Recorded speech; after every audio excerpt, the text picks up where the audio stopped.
You wanna know what's funny? I didn't even mean to match my chair, but hey everyone, it's Elhaze. Welcome back to my channel. Another dope ass video for you. I don't know why I'm acting like I'm recording through here because I'm not, and I really should start recording through a microphone, but that's a future me's problem for sure. We just want to get back on a roll first, and then we'll concern ourselves with the rest. So this one's gonna be different again. Oh my god, don't you love change? I hate change, so I don't know why I'm doing things that involve change. Oh, I clicked the wrong button. So today we're going to be reviewing some games that I played that are free on itch.io. Big platform for a bunch of indie games. They range in price, can be free, can cost a little bit. But I've only been playing the free games on it, and there are a bunch that I really enjoyed, so I want to tell you about them. Without further ado, let's get into the video.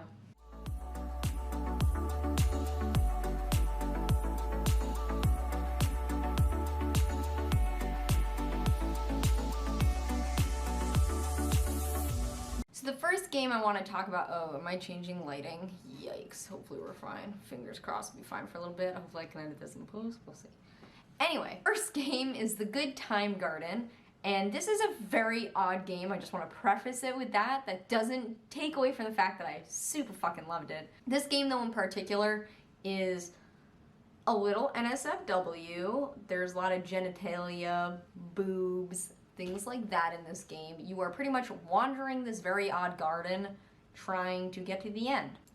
The next game I super liked, which is a demo on itch.io as well. Why? They know it's on itch.io. You're doing the whole itch.io thing.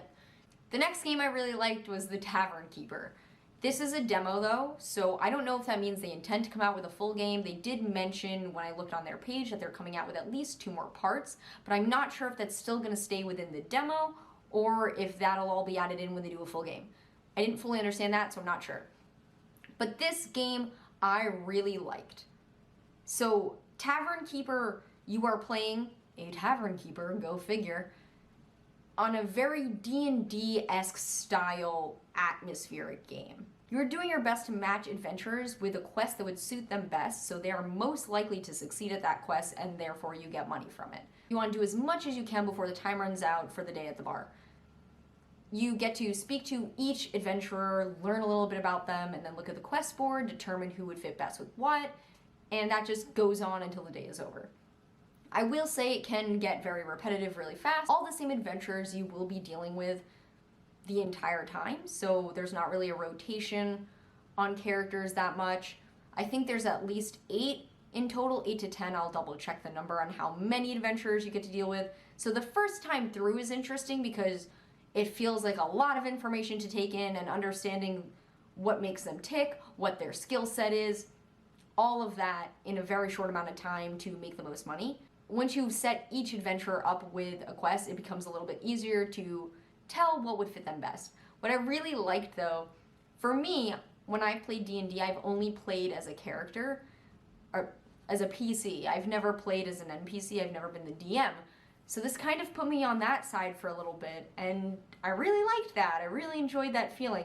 I even commented that to the developers of the game, because I loved it that much. And they told me that some of the characters are based on their own D&D characters, and I just liked that little tidbit of info.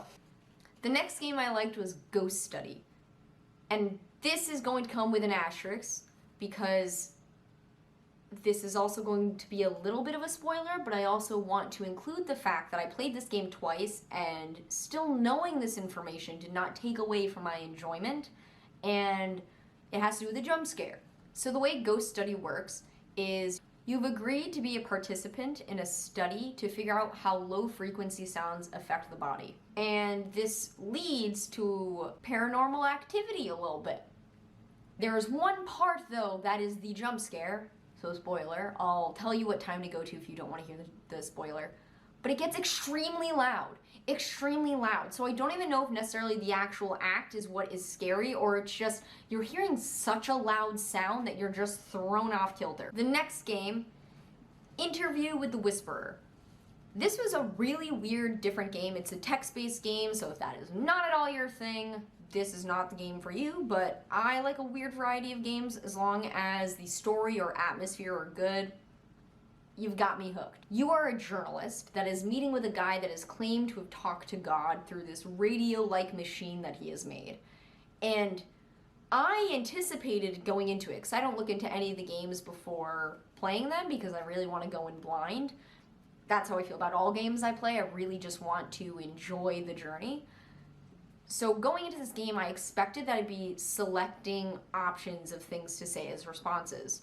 No, you are entirely writing your own answer and hoping that somehow will trigger the responses you need to get to the bullet points you're trying to meet for your interview. And it can be a little difficult, a little tricky at certain points, because at the end of the day, of course, it is based on certain words that you are asking. That's how you're going to trigger the response that you need. So I get that it can never be perfect. You can never guess exactly what someone's going to write in their answers. The only issue I had is I got talked in circles a little bit. I do think what made up for that is the fact that they already presented the person you're interviewing as having early onset dementia or having some sort of memory problems. So I think that helped me rationalize that as the character versus me thinking it was a game-breaking mechanic where I'm not asking the right questions and I've just been stuck in a loop forever. So that was kind of a smart thing by the devs. I really liked it though. Didn't expect the ending and how it went and how we got there. And I felt really stupid at one part, like the main part where you're asked something and that's clearly how you get to the next step. Like, you know immediately. I don't know why my brain decided the answer would be anything but what the answer was. You'll know what I mean if you play it. Trust me, recommended. A game that I just played today was the Unwanted Hero, wanted spelled W-O-N-T-E-D. What an interesting game. Brings me back to my Game Boy days, and that was something I didn't know I needed in my life, but very much appreciated. One of my friends mentioned it felt like a Zelda meets Pokemon crossover. I really liked this demo, so yet again another demo. I am also really hoping that they release a full game because I'm willing to pay for that game. That demo was a boatload of fun. I'm walking around a town trying to get stuff together to get through Act 1, and the whole purpose of Act 1 is to escape the town, pretty much. You are meeting with these characters within town, and you figure out that like certain times of days help you get to your next task. It also seemed like there might have been multiple options on how to get out of the town. I don't know that for certain. Yet again, I don't try to look into those things to ruin it for myself, so I'm not positive, but the way you interact with characters and the things they say to you, it felt like you had a decent amount of autonomy. You could make different decisions, and I wonder how that would have impacted my results in this demo. There was only one issue I ran into in this game that was a bug right at the beginning, so it doesn't at all ruin the game in any way, but I want to make you aware of it in case you run into it, and I even made the devs aware of it. In the first part, you're fighting a Demon King. You are playing as this legendary hero, and you will have flashbacks when you play as your actual character. You have flashbacks to this legendary hero that clearly existed before your time. Your first scene is fighting this Demon King, and for some reason, I glitched it where the Demon King stops attacking me at some point and I just had to keep hitting it, but it doesn't have a health bar, so I had no clue if I glitched the game to the point that it was broken and I was never gonna kill it, or I just glitched the game where I had to keep hitting it until that health bar ran out. Turns out I could keep hitting it and the health bar eventually ran out, health bar they can't see. And they died and I moved on to the next phase. I only realized that this was a glitch when I played it again, and let me use played again a certain way. I didn't have time to do the full demo when I first started it, and I thought you could save and open it later, but that didn't work for me for some reason. Don't know if I did something wrong, but I had to replay it. And when I played it the second time and fought the Demon King, there's a cutscene at some point that finishes the fight for you. So it made it very clear that I must have glitched it the first time. Completely fine, you can play right through it, so that's just a heads up if you run into the glitch. Keep hitting the boss, you will move on to the next phase, and enjoy the whole game. Trust me, I really, really liked it. It was a lot of fun. Gave me a good 30 minutes of fun, and I immediately was craving more and want this game released. The last game I want to recommend, and recommend yet again with an asterisk, but this one's for a little bit of a different reason, because there was a game-breaking issue for me, and this only really provided me a short amount of fun, and that's probably because I had some actual bug problem with the game. So the game I played, I like some weird horror-y stuff, even though I'm a wimp. Don't take your eyes away from the red fridge. I'm pretty sure you're supposed to be able to interact with the objects in the room, and for some reason I was only able to interact with boxes, and I couldn't get the other items that you needed to be able to use. I couldn't get those to work. I could at some point go back and try to do that again, but I liked the feel of the game. I liked being creeped out. I liked being freaked out a little bit, and that gave me that feeling, so I don't think it's a bad game. I would just keep in mind that this one did have a huge game-breaking bug for me.